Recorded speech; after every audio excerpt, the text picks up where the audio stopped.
안녕하십니까. 오늘은 코딩 교육 지도사 과정을 여러분과 함께 진행할 조한규입니다. 오늘은 첫 번째 1강 시간인데요. 일반적으로 강의를 처음 시작할 때는 오리엔테이션 강의를 시간을 갖는 순서를 갖는데, 오늘은 여러분들과 함께 본격적으로 코딩 교육을 하기에 앞서서 그러한 전반적인 개요와 이 수업을 통해서 여러분들이 어떠한 마음가짐으로 진행을 할지에 대해서 간략하게 나눠보는 시간을 갖도록 하겠습니다. 오늘 강의는 첫 번째로는 왜 소프트웨어 코딩을 가르쳐야 하나요? 라는 첫 번째 질문에서부터 시작을 하려고 합니다. 그리고 두 번째는 그렇다면 이러한 소프트웨어 코딩을 해야 하는 이유는 무엇일까요? 라는 부분들을 여러분들과 이야기를 한번 나눠보려고 하고요. 세 번째로는 그렇다면 중요한 여러분들이 실제 자격증을 취득한 이후에 학생들을 가르쳐야 될 부분에서 가장 먼저 체크를 해야 될 사항은 우리나라 공교육에서 이 소프트웨어 교육의 커리큘럼이 어떻게 되어 있는지, 그리고 그 부분에 대한 분석을 여러분들과 함께 나눠보도록 하겠습니다.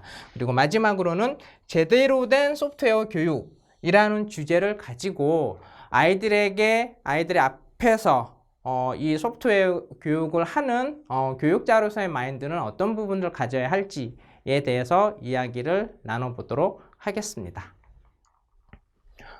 제가 매일을 구독을 하고 있는 가장 큰 주제 중에 하나가 이러한 소프트웨어 교육인데요. 2018년 3월 19일 연합뉴스에 이와 같은 기사가 올라왔습니다. 쉽게 말하자면 2015년도에 개정된 교과과정에 따라서 중학교는 올해부터, 그리고 초등학교는 내년부터 필수적으로 소프트웨어 교육을 해야 한다는 부분들이 정부에서 공식적으로 발표가 되었습니다. 특히 이러한 소프트웨어 기본적인 교육 이외에도 선도학교는 교과 수업 외에도 창의적인 체험활동, 그리고 자유학기나 학생 동아리, 방과후 활동 등을 통해서 다양한 소프트웨어 프로그램을 운영한다라고 발표를 하고 있습니다. 이러한 이 다양한 소프트웨어 프로그램을 운영을 한다. 여기가 바로 이 자격증을 취득을 할 여러분들이 포커스를 두어야 할 지점이라고 생각을 하시면 됩니다. 두 번째로, 그런데 이러한 공교육에서 반드시 올해부터 시행이 되는 소프트웨어 교육과 함께 문제점이 발생을 하고 있습니다. 첫 번째 타이틀에서 보시다시피 실제적으로 소프트웨어 교육 경험이 있는 교사는 4.7%에 불과하다는 사실입니다. 특히 2018년도 중고교, 2019년도부터 초등 소프트웨어 교육이 의무화가 되었음에도 불구하고 디지털 교육 환경 인프라 구축 예산은 제로 다라는 충격적인 사실이 작년 11월 달 기사에서 우리들은 살펴볼 수 있습니다. 특히 16만 명이나 되는 초등교원 중에서 소프트웨어 경험 이수자는 단 4.7% 수준이다라는 부분입니다. 특히 이 부분은 중학교, 고등학교 이후에 중등 정보 컴퓨터 교원에 해당되는 부분은 학교당 0.7명에 불과합니다. 그리고 이러한 교사의 어떤 수급 부분도 그렇지만은 각 학교에 컴퓨터에 대한 개수도 매우 부족합니다. 그렇기 때문에 이러한 인프라 상황과 소프트웨어 교육을 가르쳐야 될 인력 부분에서 심각하게 현재 자원과 인력이 부족하다는 것을 알 수 있습니다. 이와 더불어서 제가 한 가지 장표를 더 추가를 했는데요. 우리나라와 비교를 한 해외 주요국의 어떤 소프트웨어 교육 시수를 살펴보면 영국, 인도, 중국, 일본 모두 합해서 해외의 주요 선진국들의 대비 한국의 소프트웨어 교육 시수는 평균 50% 미만에 불과하다는 점입니다. 이와 같이 실제 소프트웨어 수업을 강의를 하는 수업 일수, 그리고 가르쳐야 되는 전문 교사, 그리고 이 부분들이 바탕이 되는 인프라 부분이 모두 현재 어려움이 있다라는 현실을 우리는 알 수 있습니다. 자, 그렇다면 이 소프트웨어 코딩 교육이 공교육에서 공식적으로 이제 추가가 되었는데요. 이러한 공교육의 소프트웨어 코딩 교육이 들어온 것에 대해서 다양한 계층의 시각이 존재합니다. 우선 그 부분을 살펴보도록 하겠습니다. 첫 번째로 찬성하는 쪽께서는 코딩 교육은 앞장에서 말씀드렸듯이 선진국의 코딩 교육의 시수를 살펴보셨듯이 세계적인 추세다라는 부분들이 찬성을 하는 사람들의 입장이고요. 자, 반대하는 입장은 여기에는 지금 현업 IT에 있는 저의 의견도 포함이 된다라고 볼 수 있습니다. 이러한 코딩 교육이 단순한 프로그램을 그냥 양성을 하고 또 다른 사교육의 어떤 시장만을 팽창하게 만드는 시선이 분명히 존재를 합니다. 그리고 가장 현실적으로 교직원에서 근무를 하는 교직원의 입장으로 보자면 교육 현장에서 과연 이러한 소프트웨어 코딩 교육이 가능한가에 대한 의구심이 있는 시선도 분명히 있습니다. 그렇기 때문에 각각의 계층별로 실제 이러한 코딩 교육의 어떤 세 가지 영역이 현재의 모습이라고 볼 수가 있습니다. 첫 번째로 전문가의 영역. 이 전문가의 영역이라 함은 소프트웨어를 개발하고 코딩하는 영역은 상당한 자격과 경력이 필요한 전문가 집단에서만 이루어져 온 특별한 전문가 영역이었습니다. 하지만 이 영역이 국민들 누구나 반드시 교육을 받는 공교육의 영역으로 들어오게 되면서 같이 융합이 되게 됩니다. 이러한 현재 시점에 대해서 이 교사와 학부모 그리고 저와 같은 소프트웨어 현업에 있는 현업에 있는 사람들의 어떤 다양한 시각이 조금 존재한 게 사실이고요. 두 번째로 또 다른 입시 경쟁과 사교육의 영역이 이 소프트웨어 교육에 포함되어 있다는 사실입니다. 당연히 이 영역은 학부모의 입장에서 상당히 걱정을 하고 있는 우려를 하고 있는 영역이라고 볼 수 있고요. 그리고 세 번째로는 저와 같은 소프트웨어 IT 업계 종사자가 이러한 소프트웨어 코딩을 바라보는 시각은 IT 강국이죠, 우리나라는. 하지만 이 안에서 실제 이 소프트웨어를 개발하고 코딩하는 것을 직업으로 삼고 있는 사람들이 느끼는 열악한 현실에 대해서 이러한 현실을 실제 공교육을 받고 있는 아이들에게도 이러한 경험이 대물림되는 것이 아닌가라는 우려를 하고 있는 것이 사실입니다. 그렇다면 시장에서 제가 설명을 드렸던 열악한 우리나라 IT 현실이 무엇입니까?에 대한 수치를 통계적으로 한번 살펴보도록 하겠습니다. 2013년도 자료이긴 하지만 우리나라 소프트웨어 엔지니어를 가장 고급 엔지니어들이 많이 필요로 하고 수요를 가지고 있는 삼성전자의 소프트웨어 인력은 필요한 인력이 36,000명에 달합니다. 하지만 실제적으로 이러한 소프트웨어 관련 학과 졸업생 수는 17,000명, 그러니까 2만 명을 넘지 않는 수준으로 계속 감소하는 추세로 있다라는 현실입니다. 그리고 두 번째, 전 세계에서 가장 소프트웨어 개발자들의 커뮤니티 중에서 큰 스택 오버플로우라고 하는 사이트에서 매년 전 세계 글로벌한 소프트웨어 개발자들의 연봉과 이러한 통계 자료를 내고 있는데 전 세계의 어떤 연봉 기준으로 볼 때 우리나라는 19위에서 20위 정도를 지금 차지를 하고 있습니다. 물론 가장 앞서 있는 IT 강국이라 할 수 있는 미국에 비하면 약 한 5분의 1 정도 수준밖에 안 된다고 볼 수가 있겠죠. 그리고 그렇다면 전체적인 연봉 수준에서는 20위권인데 가장 큰 문제가 뭐냐면 여기 나와 있는 IT 산업 노동자들의 주당 근로시간에서 볼 수 있습니다. 법적으로 규제되어 있는 주당 40시간 미만은 거의 없다라고 보시면 됩니다. 즉 IT 현업에서 직업을 삼고 있는 사람들이 느끼는 체감하는 현실은 연봉 자체는 차지하고서라도 야근과 철야 근무가 일상화되어 있는 매우 근무 환경이 길고 가혹한 현실임을 부정할 수는 없습니다.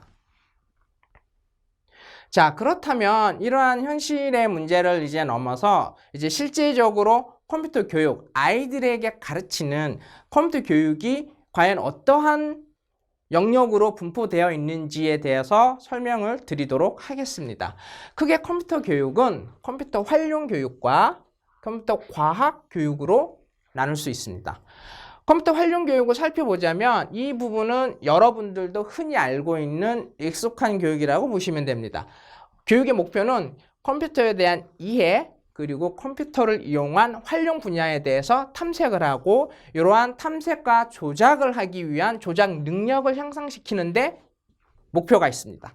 그리고 교육 내용을 살펴보면 흔히 인터넷 또는 학원에서 강의를 받을 수 있는 뭐 오피스, 워드나 엑셀, 뭐 파워포인트에 관련된 교육, 그리고 뭐 컴퓨터 그래픽스 교육, 그리고 SNS 사용법, 활용법 같은 교육들을 예로 들 수 있습니다. 그리고 교육 대상을 살펴보면 교육 대상은 소비자 관점입니다. 사용자와 소비자의 관점. 어떤 서비스를 직접 만드는 것이 아니라 이러한 서비스를 사용을 하는 사용자 관점에서 교육을 한다고 보시면 됩니다. 이와 비해서 컴퓨터 과학 교육을 측면을 살펴보면 이 부분은 결과물을 만들기 위한 과정과 결론을 도출하기 위한 논리를 배우는 곳입니다. 이러한 논리는 기존의 논술과 철학과 마찬가지로 수학적인 논리적인 사고 교육이 가장 첫 번째 목표가 되겠습니다. 그리고 교육 내용을 살펴보면 이제 우리가 앞으로 다루게 될 프로그래밍, 그리고 이러한 프로그래밍을 하기 위한 논리, 구조를 쌓는 알고리즘을 들 수가 있고요. 교육 대상은 이쪽은 단순한 사용자와 소비자 관점이 아니라 작성자입니다. 그리고 서비스를 만들고 제공하는 제공자 관점입니다. 이 교육을 아이들에게 가르치는 교육자 관점으로 반드시 기억을 하셔야 될 부분이 이 부분입니다. 우리가 하는 코딩 교육은 컴퓨터 과학 교육, 그리고 이 과학 교육은 소비자의 관점이 아니라 작성자와 제공자의 관점으로 바라봐야 된다. 이 시각을 반드시 놓치지 않도록 해야 합니다. 컴퓨터 교육을 실질적인 과목으로 이제 도표를 그려봤는데요. 크게 컴퓨터 교육을 살펴보면 이제 하드웨어적인 기기에 대한 교육이 있겠고요. 그리고 네트워크와 인터넷에 대한 교육이 있고, 그리고 소프트웨어 교육이 있습니다. 그리고 이러한 소프트웨어 교육 안에는 우리가 실제 다루게 될 코딩 교육, 그리고 이러한 서비스를 사용하는 활용과 사용법으로 나눌 수가 있습니다. 간단히 소프트웨어 코딩 교육을 정의를 하자면 소프트웨어 프로그램을 만드는 언어로 코드를 직접 만들고 실제로 작동시켜 보면서 소프트웨어 프로그램을 만드는 원리를 익히는 겁니다. 그리고 이 과정에서 반드시 발생하는 문제, 항상 문제는 이 과정에서 문제가 반드시 발생을 합니다. 그리고 이 문제 상황을 해결을 하고, 그리고 이 해결을 구조적으로 사고를 해서 해결하는 훈련을 수행하는 것이 이러한 소프트웨어 코딩 교육의 목적이다라고 이해를 하시면 됩니다. 자, 그렇다면 소프트웨어 교육을 해야 되는 이유 중에, 그렇다면 소프트웨어가 이 지금 현재 세상을 어떻게 혁명을 가져왔는지, 소프트웨어 혁명이라는 관점으로 여러 유명인사들이 어떠한 말을 했는지에 대해서 한번 살펴보도록 하겠습니다. 소프트웨어가 세상을 먹어치우고 있다. 이 말은 마크 앤드리슨, 우리가 알고 있는 웹브라우저 시초 중에 하나인 넷스케이프를 만든 개발자가 한 얘기입니다. 그리고 두 번째, 다임러 그룹의 디터 제체 CEO가 한 얘기입니다. 이제 자동차는 소프트웨어로 움직이고 있습니다. 그리고 세 번째, 2013년도 노벨 화학상 위원회에서 화학상 선정을 하면서 말을 했던 내용입니다. 1970년대 소프트 프로그래머가 개발한 화학 컴퓨터 모델 덕분에 이제는 컴퓨터로 화학작용을 예측하고 이해하고 있습니다. 그래서 2013년도 노벨 화학상은 과학자에게 준 게 아니라 이 화학자들이 사용하는 프로그램을 개발한 소프트웨어 프로그래머에게 화학상이 수여가 됩니다. 그리고 마지막으로는 영화 편 한번 살펴볼까요? 영화 아바타의 디지털 효과 감독. 지금은 이제 이 영화도 되게 고전이 됐죠. 15년 전에 자기에게 카메룬 감독이 얘기했습니다. 아바타 아이디어를 제안을 했으나 그때 당시에 저는 그 기술을 구현할 기술이 없었습니다. 하지만 지금은 소프트웨어의 도움으로 이제 이 비전을 현실로 구체화시킬 수 있게 되었습니다. 라고 얘기하고 있습니다. 즉, 영화, 자동차, 금융, 항공, 국방, 모든 우리 주위에 있는 산업에서 이러한 소프트웨어 혁명이 가속화되고 있습니다. 자, 그렇다면 이러한 소프트웨어 혁명에서 가장 대표적으로 우리가 흔히 알고 있는 기술 중에 대표적으로 제가 한 두 가지 정도로 지금 예를 한번 들어보려고 하는데요. 첫 번째로는 IoT입니다. 흔히들 이제 사물 인터넷이라고 얘기를 하고 있죠. 이 부분은 사물 인터넷, 말에서도 나타나듯이 기존 우리의 인터넷의 확장된 개념으로 보시면 됩니다. 우리 주위에 있는 사물들이 다 센서를 다 부착을 하게 되면서 기존에는 PC 또는 휴대폰끼리만 통신을 하던 인터넷이 실제 센서를 부착한 모든 사물들도 이러한 인터넷을 통해서 통신할 수 있게 되면서 스스로 정보를 주고받는 것을 말합니다. 대표적으로 우리가 현재 사용하고 있는 예를 들자면 하이패스가 있겠죠. 이 하이패스는 단지 차량 앞에 단말기만 꽂으면 통과를 하게 되면 그러한 요금과 차량 종류 모든 부분들이 자동적으로 계산이 되게 됩니다. 이러한 부분이 센서와 하이패스의 터미널 간에 자동적으로 IoT 개념으로 정보를 주고받으면서 이루어지는 것이지요. 그리고 자동차 스마트키, 요즘에 나오는 스마트키는 실제 열쇠가 없는 것으로 이해하는 사람들도 많이 계시죠. 실제 이 스마트키를 가지고 있으면 자동차가 스스로 문이 열린다든지 자동차를 제어하는 수많은 기능들이 탑재가 되어 있습니다. 그리고 백화점이나 대형 할인마트를 보시면 주차장에 어떤 전광판을 볼 수가 있습니다. 빨간색, 초록색, 차가 비어있는지 차가 있는지에 대한 여부를 이렇게 알려주는 부분도 다 IoT 기술을 이용을 해서 서비스를 저희들이 실제 제공받고 있는 부분이고요. 최종적으로 이제 구글 무인차가 있는데 이 무인차의 핵심이 바로 이 차량의 위에 탑재되어 있는 센서입니다.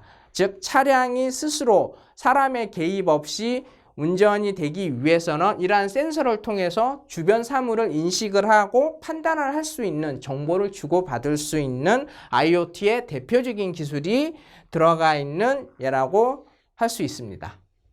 자, 두 번째로는 이 소프트웨어 혁명 기술 중에 빅데이터를 얘기를 좀 하려고 하는데요. 빅데이터는 말 그대로 빅입니다. 어마어마하게 크다는 얘기죠. 예를 들어서 엄청나게 커서 도저히 기존의 IT 기술로는 분석할 수 없는 어마어마한 데이터입니다. 이와 같이 뭐 250경의 바이트, 트위터에 한 10여 개가 매달 쌓이고 있고요. 매달 300억 개의 페이스북의 메시지가 쌓이고 있습니다. 그리고 1조 대 이상의 모바일 기기를 통해서 이러한 정보들이 계속 늘어나고 있습니다. 이러한 엄청나게 커서 도저히 분석할 엄두가 나지 않는 데이터를 굉장한 기술적인 안목과 기술과 인력을 통해서만 분석이 가능합니다. 그래서 일단 이것을 분석을 해내면 뭐가 된다? 가장 큰 시장에서의 부가가치를 얻을 수 있습니다. 대표적인 예가 구글과 페이스북, 그리고 우리나라에는 네이버가 있죠.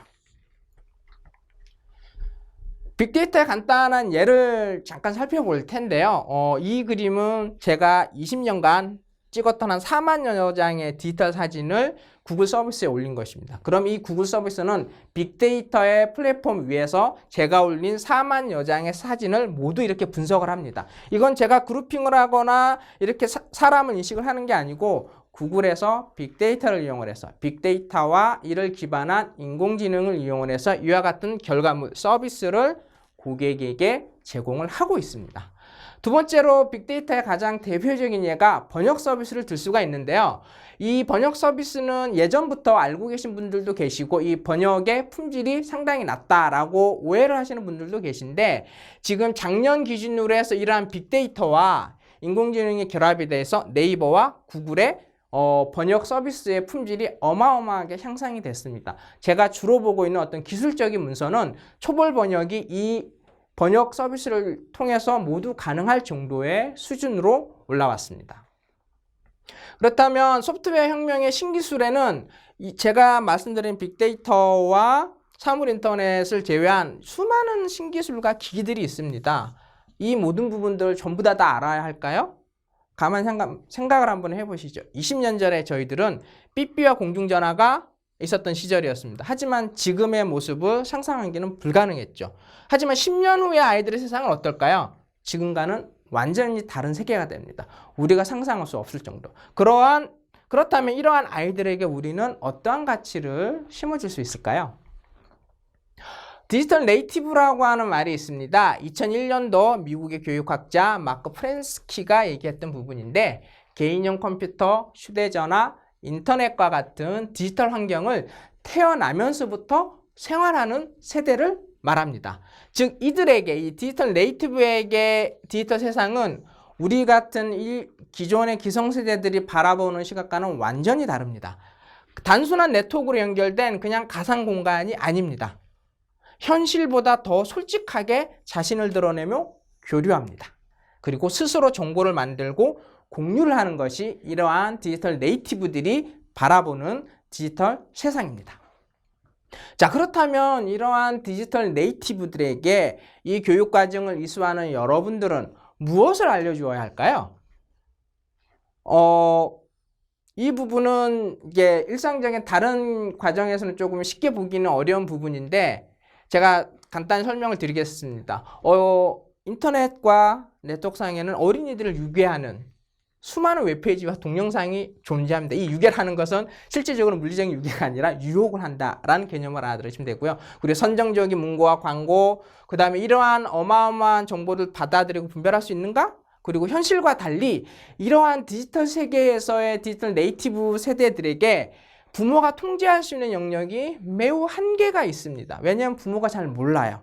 그리고 그걸 이해하기가 힘들고 기술적인 부분도 상당히 난이도가 있는 편입니다. 이러한 이 디지털 네이티브는 우리나라의 총 인구의 한 48%를 차지를 합니다.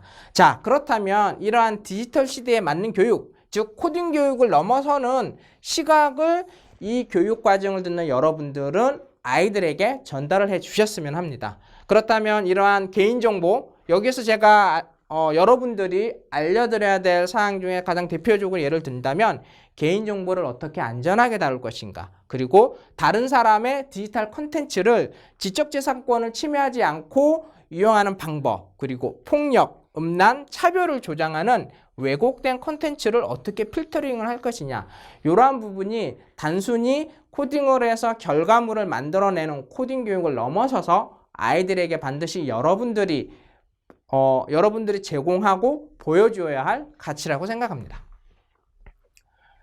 그래서 이러한 디지털 네이티브들에게 반드시 제공해야 될 소양은 컴퓨팅 사고라고 불리는 CT라는 개념입니다. 즉 디지털 세상을 이해할 수 있는 필수적인 능력인데요. 이 디지털 네이티브는 기존의 우리 세대, 즉 디지털 유목민과 다르게 자신이 필요한 소프트웨어를 스스로 만들고 소프트웨어를 통해서 자신의 생각과 느낌을 표현하고 공유를 하는 세대입니다. 이러한 세대들이 반드시 갖추어야 될 능력이 바로 이 컴퓨팅 사고 CT입니다.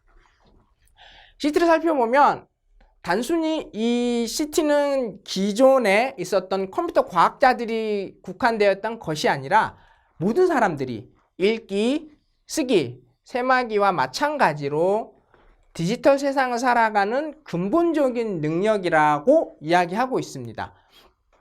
이러한 CT에 대한 개념을 교육부에서는 다른 얘기로 또 표현을 하고 있는데요. 컴퓨팅의 기본적인 개념과 원리를 기반으로 문제를 효율적으로 해결할 수 있는 사고 능력이다 라고 표현을 하고 있습니다. 즉 다시 정리를 하자면 이러한 컴퓨팅 사고는 현실이 아닌 디지털 세계에서 살아가기 위한 기본 개념과 문제 해결을 위한 생각의 방식이다 라고 이해를 하시면 됩니다. 간단히 국내 공교육의 커리큘럼을 살펴보면 이러한 디지털 창조 경제와 이를 비침하기 위한 체계적인 소프트웨어 교육을 하겠다.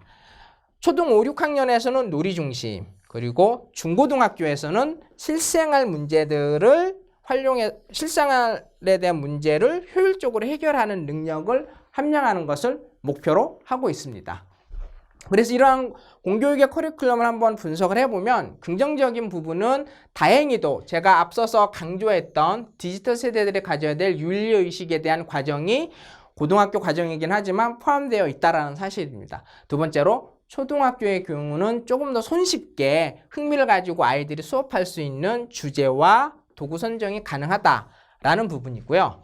아쉬운 부분을 살펴보자면 협업의 중요성이 이 공교육의 커리큘럼에서는 포함되어 있지 않습니다. 이 부분을 여러분들이 숙지하고 계시다면 훨씬 더 높은 경쟁력을 가질 수 있습니다. 즉 실제 소프트웨어는 저도 이 현업에서 근무를 하고 있지만 혼자 절대 만들지 않습니다. 즉 자신의 의견과 동료의 의견을 끝없이 조율하고 협의하면서 합의하는 토론의 과정이 가장 핵심입니다. 근데 이 과정이 소프트웨어 교육을 시작을 하는 초등학교부터 있어야 하지만 이 부분들이 지금 포함이 안 되는 게 좀 아쉬운 부분이고요.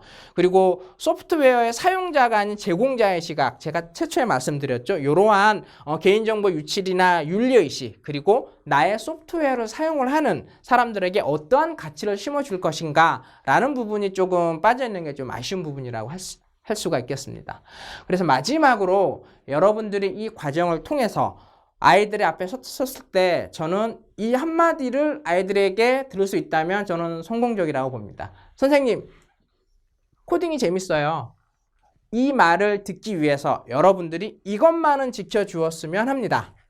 소프트웨어 지도사, 코딩 교육 지도사 이전에 교육자로서의 시선입니다. 즉 교육자로서 아이들을 바라보게 되면 항상 아이마다 받아들이는 속도와 흥미가 다릅니다. 적극적으로 흡수하는 아이들도 있고 일상적으로 그냥 따라하는 아이가 있고 나 재미없어 지루해요 따라오지 않는 아이들이 있습니다. 이러한 아이들에 대해서 지식의 전달 방식에 대해서 고민을 충분히 하셔야 됩니다. 그리고 그러한 부분들을 고민해서 적용할 수 있는 도구와 방법론들이 많이 준비되어 있습니다.